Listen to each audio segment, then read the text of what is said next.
Along the rocky coastlines of the world, where land meets sea, there's a world within a world. Tide pools, shimmering like scattered jewels, hold entire ecosystems in miniature. They seem like places of deep tranquility, ocean gardens filled with strange and beautiful life. Among the most enchanting are the sea anemones. With their swaying tentacles and vibrant colors, they look for all the world like flowers blooming in the rhythmic wash of the waves.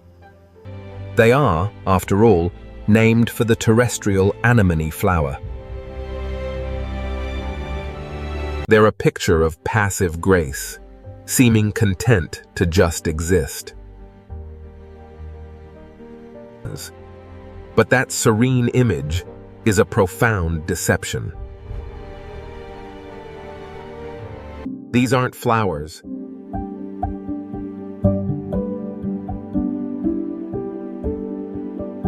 They aren't passive.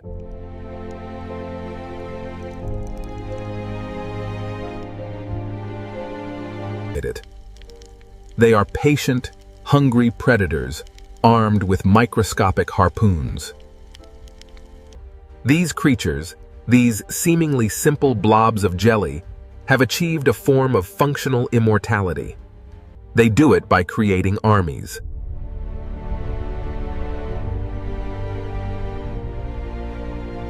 Armies of themselves.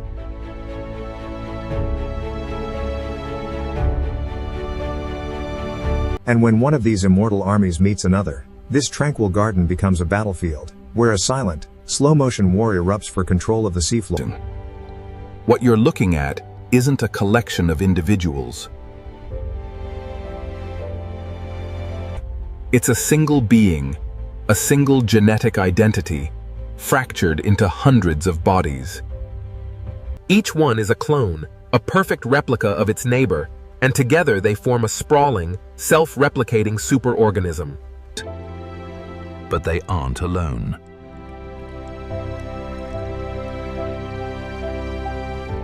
Just millimeters away, another clonal empire, born from a different ancestor, has the same ambition: to grow, to conquer, and to live forever. The gap between them isn't empty space. It's a no-man's land, a battlefront frozen by the tide, waiting for the signal to resume the fight. This is the story of how life can cheat death by becoming an army, and how that army wages an eternal war. To understand the war, you first have to understand the soldier. The sea anemone isn't a plant, but a surprisingly sophisticated animal. It belongs to the phylum Cnidaria, making it a close relative of jellyfish and corals. Like its cousins, its defining feature is its weaponry. The beautiful tentacles that dance so gracefully aren't for show. They're instruments of death, covered in thousands of microscopic. Inside each cnidocyte is a coiled, spring-loaded harpoon known as a nematocyst. When an unsuspecting fish or crustacean brushes by, these harpoons fire, injecting a paralyzing toxin. The tentacles then guide the helpless prey into a central mouth to be slowly digested. It's an effective, ruthless survival strategy.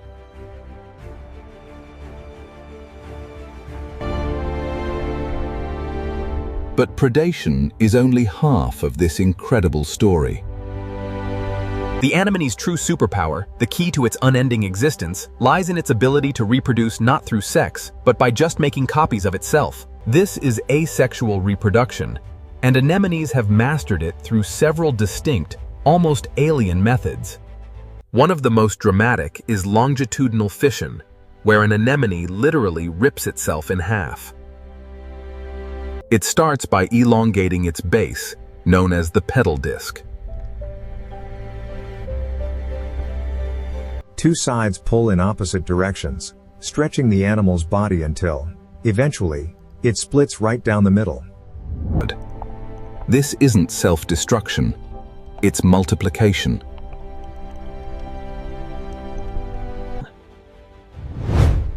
Within a few weeks, each half regenerates its missing parts. Where there was one, now there are two, each a perfect genetic duplicate. The aggregating anemone, Anthoplura elegantissima, a key player in our story, is famous for using this and other cloning techniques. An even stranger method is pedal laceration. As an anemone creeps across a rock, it can leave behind small pieces of its own foot. Imagine tearing off a piece of your skin and having it grow into your identical twin. That's what the anemone does.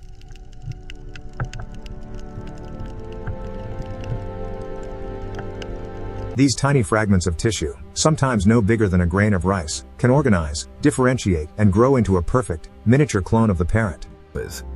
Some species, like the anemone Exceptatia diaphana, a model for studying coral symbiosis, dramatically increase a finely tuned response to expand the empire when conditions are good. Then there's transverse fission, where an anemone splits horizontally. The burrowing sea anemone, Nematostella vectensis, uses this method.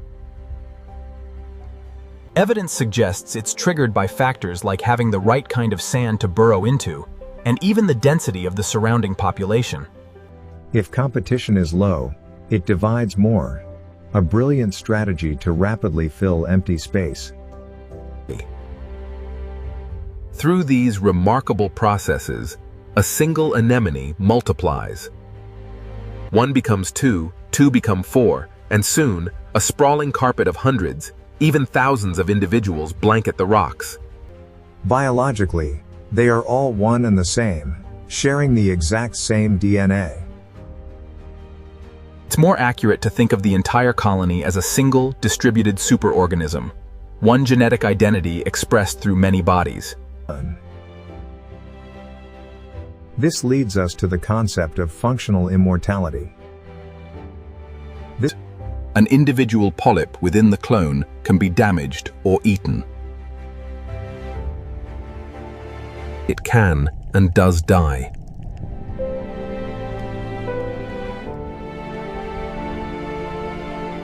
But the death of one polyp is like a single skin cell flaking off your body, an insignificant loss.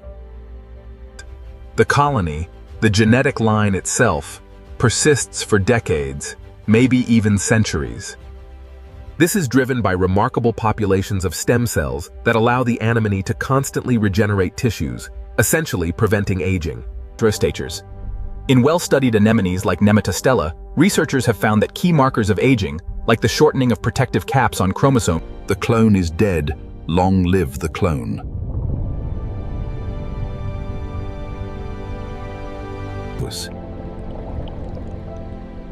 This is how life creates an immortal army. The success of this strategy is written across the intertidal zone. But beachfront property is always in high demand.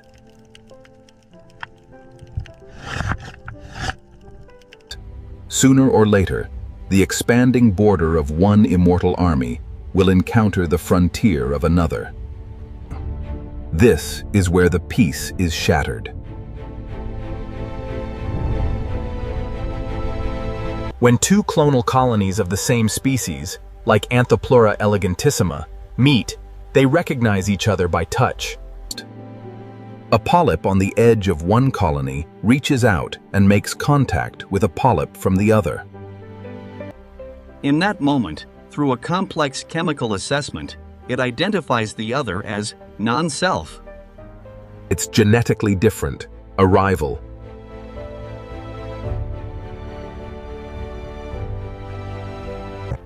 The response is immediate and aggressive.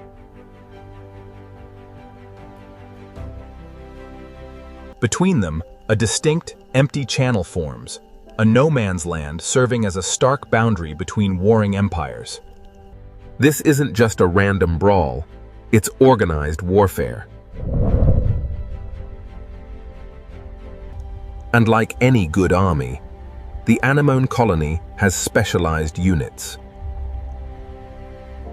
Through a remarkable process of developmental plasticity, genetically identical polyps differentiate into distinct roles. Deep within the territory are the reproducers.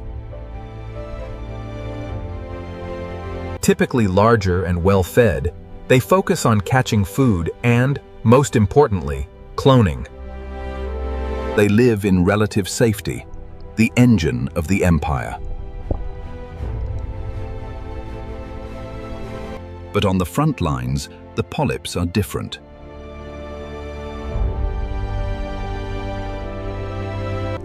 These are the warriors.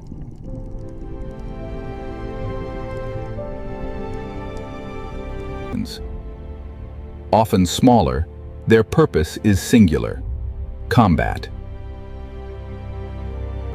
They act as a living, stinging shield for the colony. Studies show that polyps 3 or 4 rows back from the front will participate, reaching over their comrades to strike at the enemy. This isn't a fixed caste system, it's dynamic. Repeated contact with foreign clones seems to trigger the development of these warrior traits. The colony can raise an army on demand. And this army has specialized weapons, armaments used for nothing else but war. While their feeding tentacles are potent, for battle, the warriors deploy something far more devastating: acrorhagi. Acrorhagi are the heavy artillery of the Anemone world. In times of peace, they're kept hidden, but when a threat is detected, they inflate into turgid, menacing clubs. They are packed with a unique and highly concentrated battery of nematocysts, stinging harpoons larger and more potent than those used for prey, designed specifically to inflict maximum damage on another anemone's skin. The battle begins with the tide.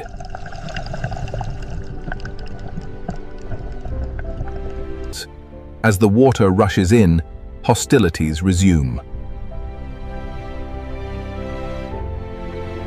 Along the frontier, warrior polyps inflate their acrorhagi and stretch across the no-man's land, searching for an enemy. The attack is an act of excruciatingly slow and deliberate violence. A warrior polyp will lean its entire body towards an enemy clone, a movement that can take 20 to 30 minutes. Finally, it makes contact.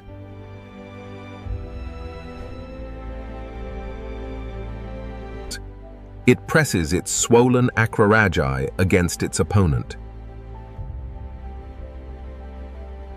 And then it fires.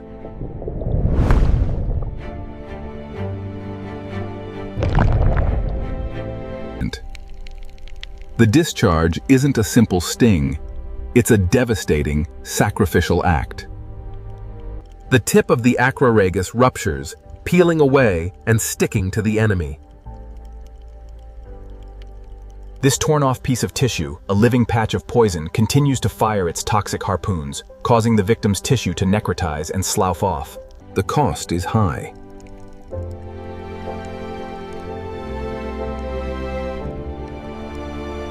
The attacker has torn off a piece of itself and may be fatally wounded. But for the Immortal colony, the loss of one soldier is an acceptable price. It can simply clone a replacement.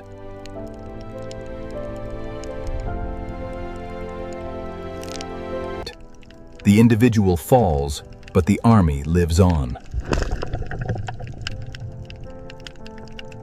This war of attrition can rage for years, a battle fought not for miles, but for millimeters of precious rock. Laboratory studies confirm these hostilities are tied to the tidal cycle, a rhythmic pulse of violence. The conflict can even have bizarre social consequences. In one famous observation, a scout anemone nicknamed Stumpy ventured into enemy territory and got thoroughly stung. When it retreated, it was attacked by its own clone mates.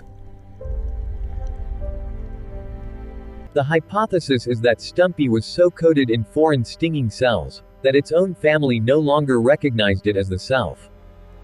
It had been branded by the enemy, a casualty of a war as much about identity as territory.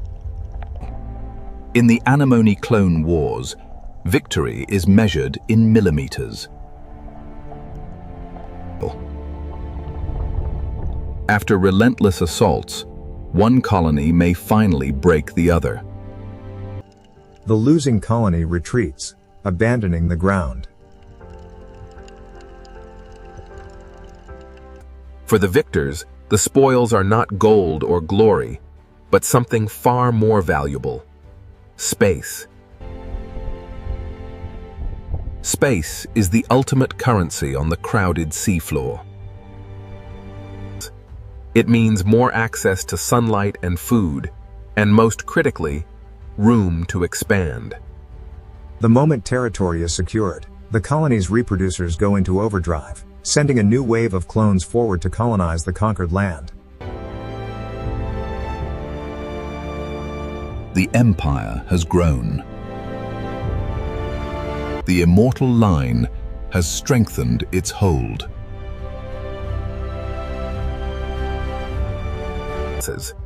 This brutal, unending war is the very engine driving the anemone's functional immortality. The struggle for space is precisely what allows the genetic blueprint to persist through time. However, this strategy comes with a profound evolutionary trade-off. The colony's greatest strength, its genetic uniformity, is also its greatest vulnerability. Because every polyp is identical, they all share the same weaknesses. If a new disease or a drastic environmental change comes along that is lethal to one, it's lethal to all. This is why anemones haven't abandoned the other, more ancient form of reproduction: sex. Periodically, anemones will release eggs and sperm into the water.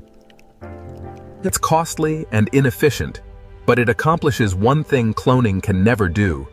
It creates genetic diversity. It shuffles the deck, creating new individuals with unique traits.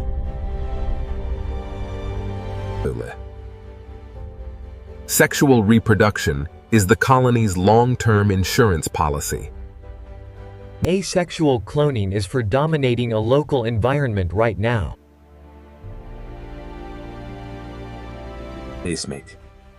Sexual reproduction is for ensuring the species survives of an uncertain future. They are two sides of the same coin, a dual strategy for cheating death. The intricate violence and eternal persistence of these creatures is just one of millions of hidden dramas unfolding in nature. From the microscopic to the majestic, life employs strategies more bizarre and brilliant than we could ever invent. If you want to uncover more of these incredible stories, make sure you subscribe. That tide pool, which at first glance seemed so calm, is revealed for what it truly is: an ancient and active battlefield. That beautiful, flower-like creature is a predator, a soldier, and a fragment of a potentially eternal being. Its existence is a profound reminder that the drive for life takes on forms more complex, brutal, and wonderful than we can often imagine. It forces us to reconsider what it means to be an individual and what it means to survive. The anemone teaches us that sometimes, to live forever, you must become a multitude. You must become an army. So the next time you walk along a rocky shore and see a carpet of these jewels of the sea, look closer. You're not just seeing a collection of pretty organisms.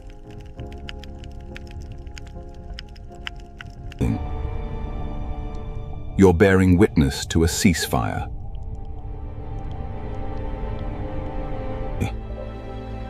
You're standing on the edge of a war zone. And you're looking at soldiers in an immortal army, eternally at war for their place in the world.